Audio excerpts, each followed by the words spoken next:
Hi friends, welcome back to education concepts. If in case మీకు railway sector జాబ్స్పై interest ఉన్నట్లయితే మీకు ఒక మంచి జాబ్ నోటిఫికేషన్ రిలీజ్ అయింది. దాని వివరాలని ఈ వీడియోలో షేర్ చేయబోతున్నాను. ఎస్పెషల్లీ ఎవరైతే డిగ్రీ పాస్ అయి ఉంటారో వాళ్ళకి ఇది ఒక సూపర్ జాబ్ నోటిఫికేషన్ అనుకోవచ్చు. సెలెక్ట్ అయితే శాలరీ 55,000 నుంచి 60,000 రూపాయల మధ్యలో అయితే ఉండడం జరుగుతుంది. Job location all over India మొత్తంతో పాటు మన సికింద్రాబాద్ జోన్లో కూడా జాబ్ లొకేషన్ అయితే ఉంటుంది. ఈ job notification government of India ministry of railway recruitment board నుంచి రిలీజ్ అవ్వడం అయితే జరిగింది. ఇది అఫీషియల్ నోటిఫికేషన్ పీడిఎఫ్. అలాగే ఈ నోటిఫికేషన్లో మనకి రిక్రూట్ చేస్తున్నటువంటి పోస్టులు చూసుకుంటే సెక్షన్ కంట్రోలర్కి సంబంధించినటువంటి పోస్టుల్ని ఈ నోటిఫికేషన్లో రిక్రూట్ అయితే చేస్తున్నారు. ఈ సెక్షన్ కంట్రోలర్ వర్క్ ఎలా ఉంటుందో ఇక్కడ మీకు డిస్ప్లే మీద కనపడే ఇమేజ్ ద్వారానే ఆల్మోస్ట్ ఆల్ అంతా కూడా క్లియర్గా అర్థమయ్యే ఉంటుంది. ఇది ఒక office based job and railway డిపార్ట్మెంట్స్లో one of the top level జాబ్గా కూడా మనం కన్సిడర్ అయితే చేయొచ్చు. ఒక్కసారి మనం ఈ ఇంపార్టెంట్ డేట్స్లోకి వెళ్తే ఇక్కడ మనకి ఈ నోటిఫికేషన్ సంబంధించినటువంటి ఇన్ఫర్మేషన్, అంటే ఈ నోటిఫికేషన్ రిలీజ్ అవుతుందనే ఇన్ఫర్మేషన్ 27th జూన్ నుంచి తెలియడం అయితే జరిగిందని చెప్పేసి మెన్షన్ అయితే చేశారు. ఆల్రెడీ చాలామంది నోటిఫికేషన్ డీటెయిల్స్ అఫీషియల్లీ రిలీజ్ అవ్వకముందు కూడా నోటిఫికేషన్ రిలీజ్ అవుతుందని చెప్పేసి ప్రిపేర్ అవుతూ కూడా ఉన్నారు. ఇక నోటిఫికేషన్ ఆన్లైన్ అప్లికేషన్స్ అనేవి చూసుకున్నట్లయితే 15th జూలై నుంచి స్టార్ట్ అయ్యి లాస్ట్ డేట్ చూసుకుంటే 14th ఆగస్ట్ అని మెన్షన్ అయితే చేశారు. ఈ టైం పీరియడ్ ఏదైతే ఉంది, ఈ టైం పీరియడ్ బిట్వీన్ ఇంట్రెస్ట్ ఉన్న క్యాండిడేట్స్ అప్లై అయితే చేయొచ్చు. వీలైనంత వరకు మీకు క్వాలిఫికేషన్ అయితే ఉంటే, అంటే వీడియో అంతా చూసిన తర్వాత మీరు అప్లై చేయొచ్చో లేదా అని మీకు క్లియర్గా అర్థమవుతుంది. మీకు కనుక క్వాలిఫికేషన్ ఉంటే వీడియో చూసిన వెంటనే కానీ, లేదా మీ సర్టిఫికేట్స్ మీ దగ్గర లేవు, కొంచెం అమౌంట్ అది ఇది అడ్జస్ట్ చేసుకోవాలి అనుకుంటే 1-2 డేస్లోనే అప్లై చేయడానికి ట్రై చేయండి.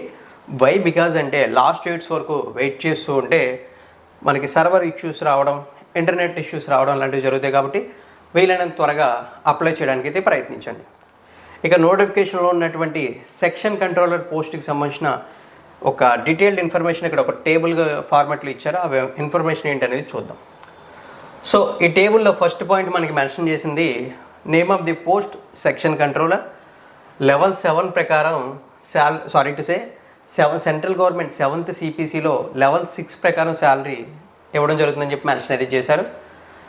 లెవెల్ 6 శాలరీ అంటే బేసిక్ పే 35,400. బేసిక్ పే 35,400 రూపాయలు అంటే వీటికి డైర్నెస్ అలవెన్స్లు, ట్రాన్స్పోర్ట్ అలవెన్స్లు, మెడికల్ అలవెన్స్లు, హౌస్ రెంట్ అలవెన్సెస్లు, వాటెవర్ ఇంకా చాలా అలవెన్సెస్ ఉంటాయి.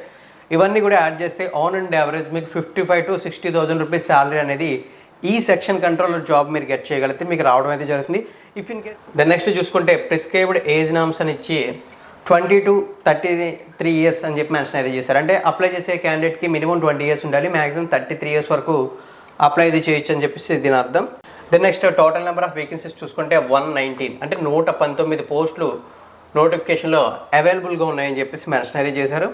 అయితే ఎలిజిబిలిటీ డీటెయిల్స్లో మనకి నేషనాలిటీ ఆర్ సిటిజన్షిప్ అని మెన్షన్ చేసి ఈ జాబ్కి అప్లై చేసే క్యాండిడేట్ ఖచ్చితంగా ఇండియన్ సిటిజన్ అయితే అయి ఉండాలని చెప్పేసి మెన్షన్ అయితే చేశారు. మీరు ఆంధ్రప్రదేశ్ నుంచి అప్లై చేస్తున్నారా, తెలంగాణ నుంచి అప్లై చేస్తున్నారా అనేది లేదు. ఆల్ ఓవర్ ఇండియన్ సిటిజన్స్ అందరూ కూడా ఈ జాబ్స్కి అప్లై చేయడానికి అవకాశం అయితే ఉందని చెప్పి మెన్షన్ అయితే చేశారు. నెక్స్ట్ ఇప్పుడు మనం ఏజ్ లిమిట్స్ గురించి చూద్దాం. ఆల్రెడీ ఏజ్ లిమిట్స్ నామ్స్ అనేవి మీకు నేను చెప్పేశాను, 20 to 33 years అని చెప్పేసి. సో అదే ఇన్ఫర్మేషన్ ఇక్కడైతే మెన్షన్ అయితే చేశారు. సో ఆ వివరాలను ఇక్కడ మీరు క్లియర్లీ అయితే చూడొచ్చు. అయితే ఇప్పుడు మనం తెలుసుకోవాల్సింది ఏజ్ రిలాక్సేషన్స్ గురించి, అంటే రిజర్వ్డ్ కమ్యూనిటీస్కి ఏజ్ రిలాక్సేషన్స్ ఉంటాయి కదా, వాటి వివరాల గురించి చూడాలి. వన్స్ ఏజ్ రిలాక్సేషన్స్ వివరాలకు వెళ్తే ఓబీసీ కేటగిరీ, అంటే అదర్ బ్యాక్వర్డ్ క్లాసెస్ కేటగిరీ ఎవరైతే ఉంటారో వాళ్ళకి 3 years ఏజ్ రిలాక్సేషన్ ఉంటుంది. సో వాళ్ళు 36 years వరకు కూడా అప్లై చేయడానికి ఛాన్స్ ఉంది. నెక్స్ట్ SC or ST వీళ్ళకి 5 years ఏజ్ రిలాక్సేషన్ ఉండడం వల్ల వాళ్ళకి 38 years వరకు కూడా అప్లై చేయడానికి అవకాశం అయితే ఉంది. సో ఇక్కడ మీరు ఎడ్యుకేషన్ క్వాలిఫికేషన్స్లో మనకి మెన్షన్ చేసినటువంటి పాయింట్ని క్లియర్లీ అబ్జర్వ్ చేస్తే candidate must already have the minimum education qualification prescribed the recognised board, university, institute for submission of online applications, those awaiting results for the final examination, the prescribed minimum education qualification should not apply. So అని ఇక్కడ మనకి mention అయితే చేశారు. So దీన్ని అయితే నేను చదివాను కదా, దీని మీనింగ్ అయితే ఒకసారి మీరు చెప్తున్నాను. ఈ జాబ్కి మీరు డిగ్రీ క్వాలిఫికేషన్తో అప్లై అయితే చేయొచ్చు. అది ఒక రికగ్నైజ్డ్ యూనివర్సిటీ నుంచి అయితే అయి ఉండాలని చెప్పి మెన్షన్ అయితే చేశారు. నెక్స్ట్ ఎవరైతే ఫైనల్ ఇయర్ ఎగ్జామ్స్ రాసాం, రిజల్ట్స్ కోసం వెయిట్ చేస్తున్నాం అని చెప్పేసి అనుకుంటారో వాళ్ళు ఈ జాబ్స్కి అప్లై చేయడానికి నాట్ ఎలిజిబుల్ అని చెప్పేసి మెన్షన్ అయితే చేశారు. సో నెక్స్ట్ ఈ జాబ్స్కి అప్లై ప్రాసెస్ కంప్లీట్లీ ఆన్లైన్లో ఉంటుంది. మనకి ఇంపార్టెంట్ డేట్స్ కూడా స్టార్టింగ్లోనే తెలుసుకున్నాం కదా. అయితే అప్లై చేసేటప్పుడు అప్లికేషన్ ఫీజు పే చేయాలి. ఆ అప్లికేషన్ ఫీజు వివరాలు చూద్దాం. వన్స్ మనం అప్లికేషన్ ఫీజు వివరాల్లోకి వెళ్తే ఫర్ ఆల్ క్యాండిడేట్స్ అని మెన్షన్ అయితే చేసి 500 రూపీస్ అని ఇచ్చారు. Female, transgender, ex servicemen candidates and candidates belong to SC, ST, minority community case, economically backward classes, person with bench mark disability అని చెప్పేసి 250 రూపీస్ ఇచ్చారు.